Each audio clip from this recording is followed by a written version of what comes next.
What if the very person you trusted with your heart turned your vulnerability into the weapon that destroyed you?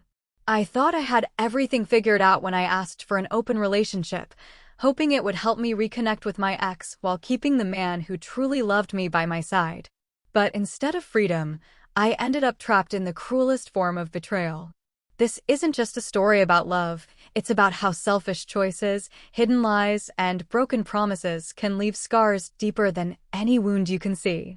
And in the end, I learned betrayal often comes disguised as love. I grew up believing relationships should be built on honesty, trust, and compromise. At least, that's what I told myself every time I tried to justify the choices I made. When I first met Daniel, he seemed too good to be true. He was calm, steady, the kind of man who made me feel safe after years of chaos. But in the quiet corners of my heart, another presence lingered: my ex, Adam. Adam and I had a history that refused to fade. Our relationship ended because of constant fighting, but the passion we shared felt irreplaceable. Even while dating Daniel, I would catch myself thinking about Adam, his charm, his reckless energy, the way he made me feel alive. It wasn't fair, but desire doesn't follow rules. When the guilt became unbearable, I convinced myself I had the perfect solution. If I asked Daniel for an open relationship, I wouldn't technically be betraying him. I could see Adam again without lying. In my mind, it was a way to have both stability and excitement. Daniel hesitated when I proposed the idea. I could see the hurt flash across his face, but he agreed, saying he loved me enough to let me have what I wanted. That moment should have been my first warning. Love isn't meant to be shared reluctantly, it's either whole or not at all. But I ignored it.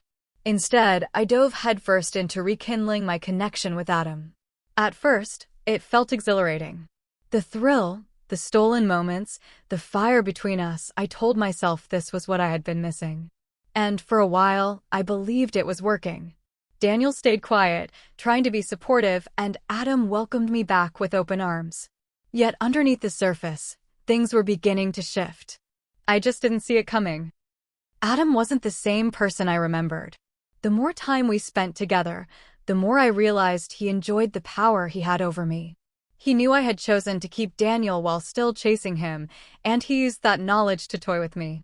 He would cancel plans last minute, ignore my messages, and then sweep me off my feet when he decided it was convenient. Each time he pulled away, I found myself more desperate to win him back. Instead of feeling empowered by my freedom, I was becoming chained to Adam's unpredictable moods. Daniel, on the other hand, became more distant. He no longer greeted me with warmth when I came home late.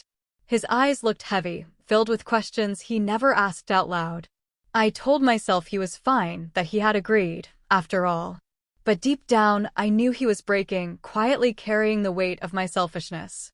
Then came the first real crack in the illusion. Adam began asking questions that made me uncomfortable. Does Daniel know you're here? How long do you think he'll put up with this? His tone wasn't loving, it was mocking. He enjoyed reminding me that I was the one risking everything. Still, I stayed. I kept chasing the high, ignoring the pit in my stomach.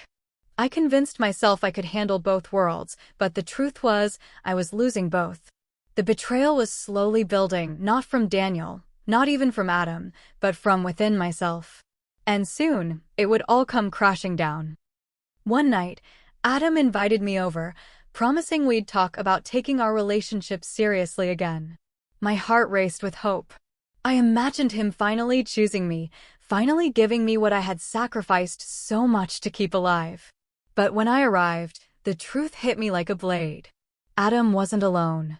There was another woman there, sitting casually on his couch as though she belonged. He introduced her with a smirk, telling me they'd been seeing each other for months.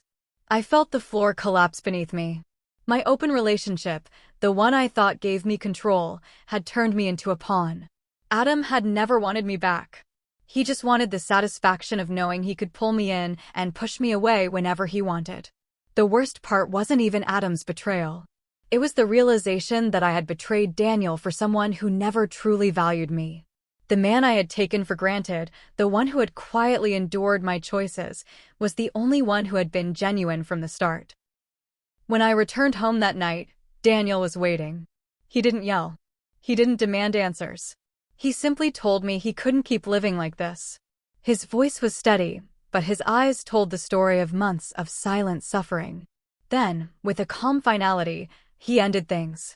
And just like that, both men were gone, one who never loved me, and one who had loved me too much. In the weeks that followed, the silence was unbearable.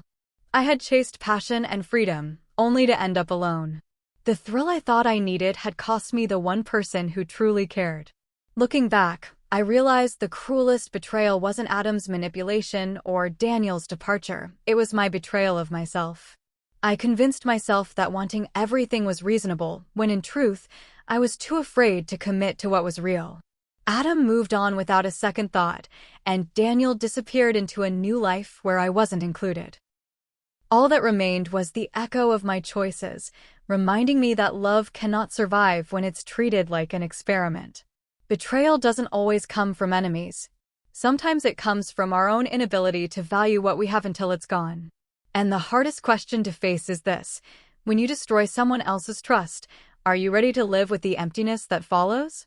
So, I'll leave you with this. If you had to choose between the thrill of desire and the security of true love, which would you risk losing forever?